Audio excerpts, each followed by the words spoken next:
আমি তার বউকে নিয়ে ভিডিও বানাই, সে আমার বউকে দিয়ে ভিডিও বানায়।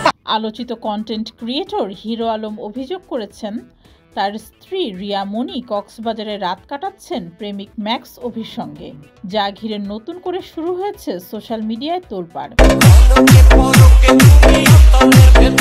ফেসবুক পোস্টে হিরো আলম অভিযোগ করেন তার স্ত্রী রিয়া মনি প্রেমিক ম্যাক্স অভির সঙ্গে কক্সবাজারে হোটেলে রাত কাটাচ্ছে।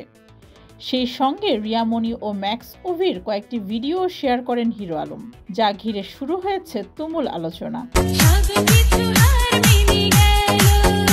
হিরো আলম ফেসবুকে লিখেছেন, রিয়া মনি ও ম্যাক্স অভি আবারও কট খাইলেন, তারা বর্তমানে কক্সবাজার হোটেলে আছেন। হিরো আলম অভিযোগ করেন, রিয়া মনি মাঝে মাঝেই হোটেলে রাত কাটাতেন আমাকে ডিভোর্স না দিয়ে। অবৈধ পরকীয়া আবারও প্রমাণ হলো। সঙ্গে হোটেল রুমের একটি ভিডিও শেয়ার করেন হিরো আলম। দীর্ঘদিন ধরেই সম্পর্কের টানাপোড়েন যাচ্ছে হিরো আলম ও রিয়া মনির মধ্যে। স্ত্রীর সঙ্গে সম্পর্কের টানাপোড়েনে অনেকদিন হতাশায় ছিলেন হিরো আলম। তিনি আত্মহত্যারও চেষ্টা করেছিলেন। তখন সবাইকে চমকে দিয়ে রিয়া মনি হিরো আলমের পাশে দাঁড়ান, তার যত্ন নেন, সেবা করে সুস্থ করে তোলেন। যখন সবকিছু ঠিক হবার পথে, তখনই আবার ছন্দপতন এই আলোচিত জুটি হিরো আলম ও রিয়া মনির।